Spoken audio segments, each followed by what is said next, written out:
19h45 à la télévision Labari. Monsieur Damo, bonsoir et bienvenue à cette nouvelle session d'information du mardi 5 janvier 2021. 19h45 que nous débutons avec ces communiqués de presse. Le Pakistan condamne énergétiquement les attaques terroristes au Niger. Le Pakistan condamne avec les plus forts mots les attaques terroristes dans les villages frontaliers de Tchambangou et Zaroumaïdarey dans la région de Tillabéri. Lors de l'attaque, plusieurs précieuses vies ont été perdues et un nombre de personnes innocentes blessées. Le Pakistan se tient debout côte à côte avec le gouvernement et le peuple frère du Niger et partage leur douleur suite à ces actions lâches et insensées du terrorisme. Nous adressons nos plus profondes sympathies et nos condoléances les plus attristées aux familles endeuillées et prions pour le rétablissement rapide des blessés. Le Pakistan réitère ses condamnations du terrorisme dans toutes ses formes et ses manifestations. Nous restons dans l'optique d'un soutien fort et de solidarité avec le gouvernement et le peuple du Niger dans ces moments de deuil et de peine. Signé l'ambassadeur du Pakistan au Niger. Restons dans le même cadre. Le samedi 2 janvier 2021, le Niger a enregistré l'une des tragédies les plus meurtrières. Plus de 100 civils massacrés par des terroristes dans deux villages du département de Oualam, région de Tillabéri. Face à ces épreuves douloureuses, suivant les réactions de quelques citoyens. L'analyse qu'il faut faire, c'est qu'il y a un problème au niveau du maillage militaire dans le pays. Parce que la zone qu'ils ont attaquée, c'est une zone quand même qui est à haut risque. C'est une zone qui est classée au rouge depuis plusieurs années par les Occidentaux. Donc moi, j'ai des difficultés à comprendre que la récurrence des attaques dans la même zone. Il y a eu Chinogoder, il y a eu Inates. C'est à peu près la même zone. C'est difficile encore que quelques mois après, on vienne attaquer dans la même zone où il y a l'état d'urgence qui est supposé être en œuvre, donc où la circulation à moto est interdite pour les civils. Donc il est incompréhensible que des gens puissent venir en moto et que de l'autre côté, on vienne nous dire que on a sur notre territoire des forces soi-disant amies qui ont toute la capacité, la capacité, la logistique pour repérer et le cas échéant contre-attaquer. De tout le temps, les terroristes ont toujours tué des civils. Hein. Ils ont toujours, les civils font partie des cibles des terroristes, sauf que ce sont des rares fois, en tout cas au Niger. Quand vous prenez dans d'autres pays comme voisins du Niger, le Burkina, le Mali, les civils ont toujours été des cibles, même privilégiées, des groupes djihadistes, à défaut de s'attaquer à des cibles militaires qui étaient les symboles des symboles de l'État. Les terroristes, de plus en plus, ils s'en prennent à des civils. Et puis là, ça fait partie de leur stratégie aussi. Donc ça ne surprend pas beaucoup de voir, même s'il faut les déplorer. Maintenant, si les civils, si les groupes djihadistes arrivent facilement à s'attaquer à des civils et à faire beaucoup de catastrophes au sein des possibles populations, c'est que quelque part, ils ne sont pas en sécurité, c'est ce que ça veut dire. Il n'y a pas de dispositif clair pour protéger les populations. Mon analyse là-dessus, c'est que c'est un phénomène vraiment déplorable, que les gens doivent quand même voir comment il faut faire. Parce que ce n'est pas voir comment il faut faire, les gens déjà savent ce qu'il faut faire. Parce que on a interdit les motos au niveau de Tillabéri et que ces gens-là se promènent en moto. de venir faire des vingtaines, des trentaines de kilomètres pour venir tuer des gens. Et que ce pays, on dit que c'est surveillé à 100%, surtout le côté nord. On ne peut pas comprendre. Vraiment, ce qui se passe, dramatique, hein, vraiment, très sérieusement. Il va falloir que les gens essaient de voir. Les gens savent déjà ce qui se passe, mais vraiment, c'est de prendre les gens, n'ont qu'à prendre les mains dans les mains pour vraiment remédier à ça. Parce que c'est vraiment déplorable. Visibilité, c'est pas bon. Aux dernières élections locales, législatives, tout comme les présidentielles, premier tour, l'on a assisté dans les bureaux de vote en zone urbaine et rurale à une participation massive des jeunes. Qu'est-ce qui a suscité cet intérêt chez cette jeunesse? Élément de réponse dans ce reportage signé Nafissatou Yahya et Sadou Doumi. De toutes les élections antérieures qu'a organisé le Niger, les jeunes se sont peu intéressés à ce grand rendez-vous de la démocratie. En effet, pour les élections de cette année, plus de 40% des électeurs constituent la jeunesse. Pour Aliou Oumarou, président du Conseil national de la jeunesse, cette participation massive des jeunes aux élections s'explique par une prise de conscience. Je pense que nous sommes aujourd'hui très satisfaits de voir l'engouement que cette mobilisation a suscité lors des élections générales. Parce que jamais dans l'histoire du Niger, nous n'avons enregistré autant de jeunes candidats, que ce soit au niveau des élections locales, législatives, mais aussi présidentielles. Mieux, et en amont de ces élections générales, nous avons mené plusieurs campagnes nationales de sensibilisation pour demander à la jeunesse nigérienne de participer aux élections, mais de manière pacifique, de manière responsable. Ce qui fut fait.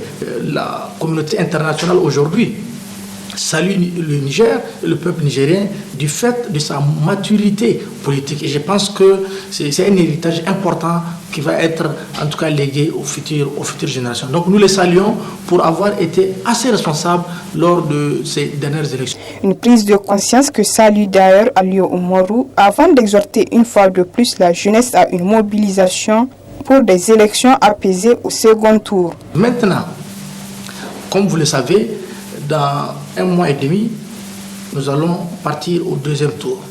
Ce que nous demandons à la jeunesse nigérienne, c'est de redoubler les efforts, c'est de se mobiliser davantage pour élire un chef de l'État qui va être le président de tout le peuple nigérien. Ça, c'est d'une part. D'autre part, c'est de ne pas céder souvent à des discours haineux des leaders politiques.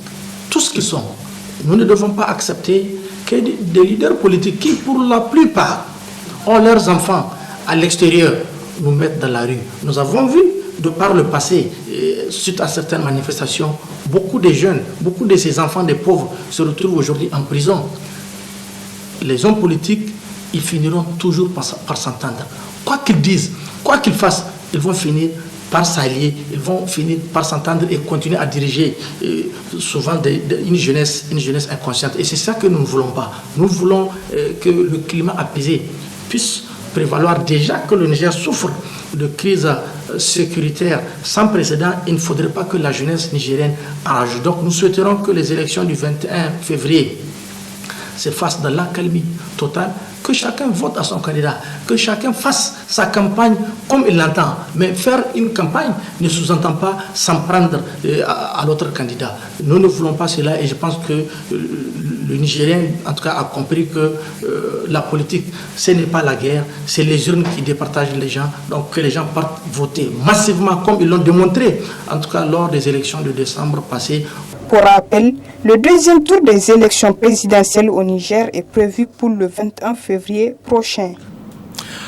Ce 5 janvier 2021, les pays du monde célèbrent la journée internationale du braille, qui représente le braille au Niger pour les personnes malvoyantes, notamment les étudiants. Élément de réponse dans cet élément du studio Kalango. En tout cas, cet instrument n'est pas accessible à tout le monde.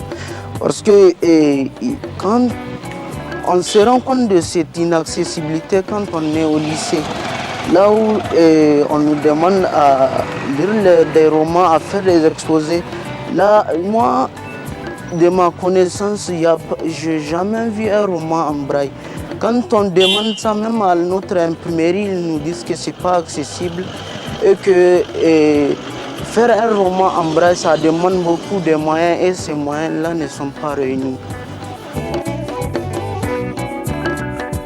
Oui, on peut considérer ça comme un salut parce que vu l'inaccessibilité au braille, eh bien, ça vient comme un plus pour nous parce que à travers ces nouvelles technologies, tu peux télécharger des documents audio, mais même s'ils ne sont pas tous accessibles en audio, mais on peut avoir des documents quand même pour un peu ne pas dans le vide comme on dit parce qu'avant, il n'y avait pas ça. Mais maintenant, on peut avoir quelques documents en audio. Bon, vraiment, après les études, vous savez, en général, et pour le pays comme le Niger, on fait face à un problème d'emploi. Même nous, les personnes handicapées, on n'est pas à l'abri de ce problème-là. Mais pour nous, je pense que c'est plus gravissime parce que souvent nous constatons, même le fait d'avoir un stage pour une personne handicapée, c'est un problème. Malgré que même ça c'est en général, mais il y a ce problème-là. Parce qu'après les études, vraiment, il n'y a pas une mesure d'accompagnement qui va nous permettre d'être vraiment d'accéder facilement à l'emploi, malgré qu'on parle du droit de quota en cas de recrutement.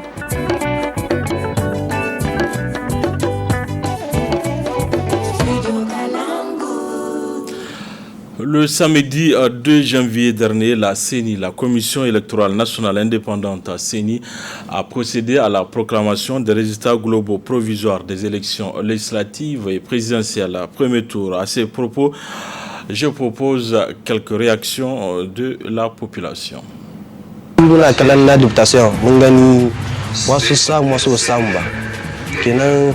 sai mawata wanda sun samu su ma kasa aiki tsakanin da Allah wanda kuma ba samu ba su yi hankuri inda da lahiya kamar gobe ne su ma suna su samu tun da bai yiwa a ce kullum ka ke samu dole wata na sai ka faɗi wata na sai wani ya hau dole ne.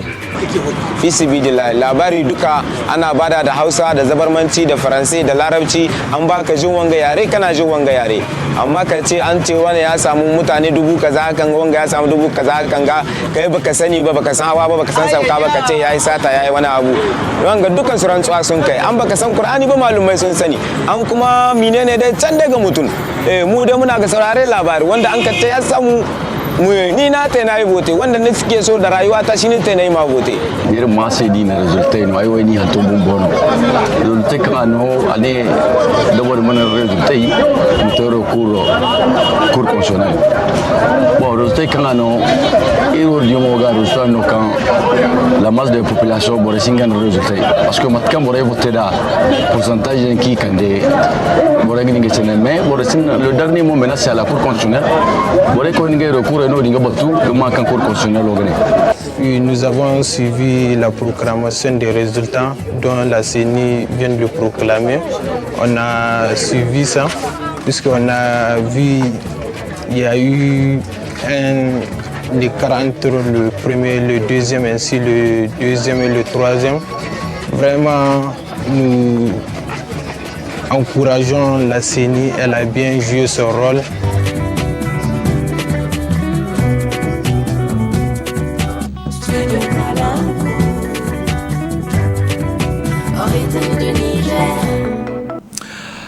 Sport dans cette édition, dans le cadre de sa participation aux phases finales du CHAN, le MENA national A' se trouve au Cameroun pour un tournoi amical. Hier, les poulains de Harouna Abdoul Talata ont battu les Lions indoptables du Cameroun. 2-1, une victoire satisfaisante selon l'entraîneur Harouna Abdoul Talata que je vous propose de suivre.